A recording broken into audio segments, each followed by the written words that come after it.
If you've ever felt like your emotions are just way too big for your body, or that you're somehow speaking a different language than everyone else, then I want you to know you're in the right place.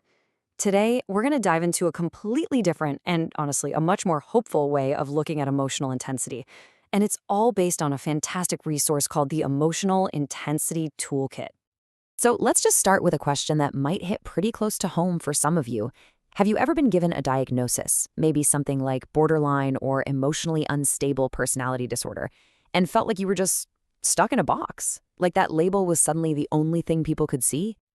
If that sounds familiar, you are so far from being alone in that feeling. So, to kick things off, we really need to talk about the problem with these labels.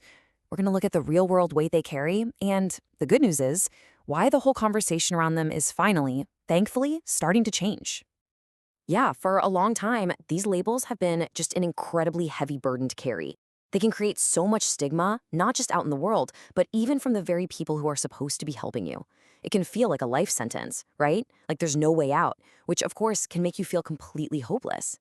And sadly, it's sometimes been used as a kind of shorthand for a difficult patient, which just gets in the way of any real hope for recovery. And this quote, wow, it really nails it. These labels can become self-fulfilling prophecies. Think about that. It suggests that the problem isn't actually you, it's that the old way of looking at this didn't leave any room for hope. Not for the person who's struggling, and not even for the clinicians trying to help.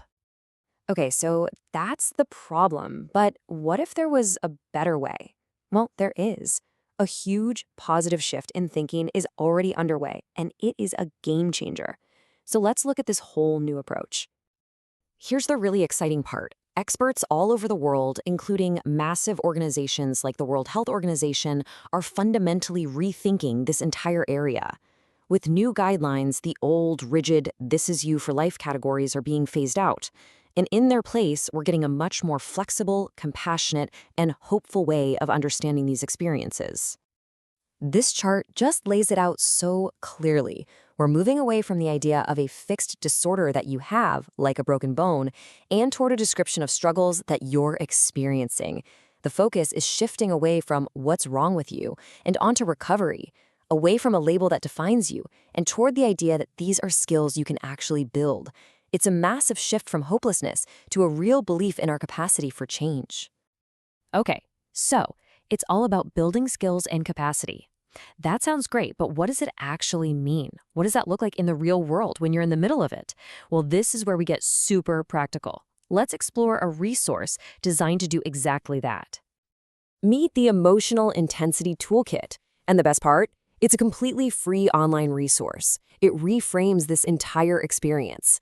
It's not about treating a disorder. It's about giving you the tools to understand and work with your emotional world, not against it. Now, one of the first things the toolkit does is help you make sense of what can feel like total chaos. It breaks down this really common pattern. It starts with a trigger. Something happens that threatens your sense of connection or even who you are. Then comes the emotional flooding, that massive, overwhelming tidal wave of feeling. From there, your sense of self can feel like it's just falling apart, which leads to those desperate attempts to do anything to feel stable again. Just seeing that laid out like this can be a huge first step. And this next part is, honestly, it's so incredibly important. So often, behaviors that get slapped with labels like manipulative are actually just communication. Think about it. When you are drowning in feelings and you literally can't find the words, your actions become the only way to show how much pain you're in or how desperately you need to feel safe and connected. It is not a character flaw. It's a survival strategy. So just understanding that cycle is huge, right? But the next question is, what do you do about it?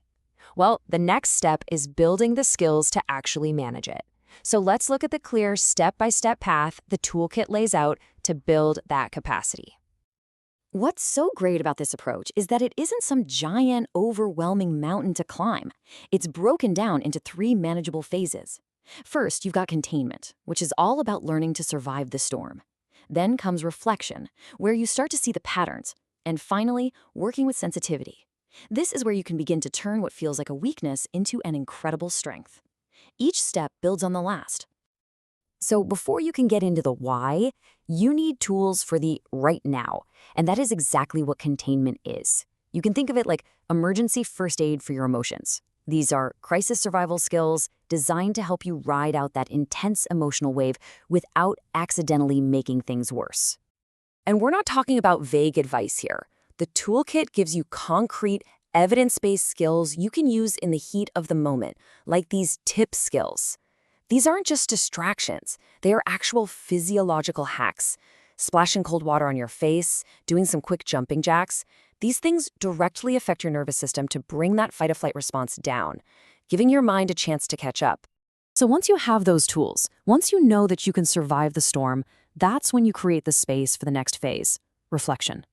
This is where the real deep work can begin, where you can start to step back and notice your own patterns, your personal triggers, and really start to understand your own mind.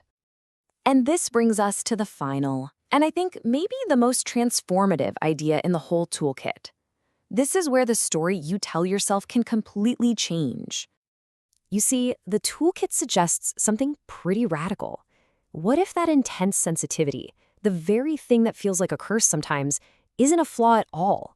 What if it's actually a kind of superpower? An ability to pick up on tiny shifts in a room, in a relationship, with a kind of radar that most people just don't have? So the ultimate goal here isn't just about coping or managing. The goal is to get to a place where you can take that incredible sensitivity and learn how to channel it, to turn it from a source of pain into something amazing, a valuable asset. Maybe that's through art, or through fighting for a cause you believe in, or in a job where that deep attunement to others is a genuine gift. And that's the powerful question we're left with. It just flips the whole script. It reframes this entire journey, not just as one of recovery from something wrong, but as a journey of discovery, a journey to find something that is uniquely and powerfully right about you. Thanks so much for digging into this with me today.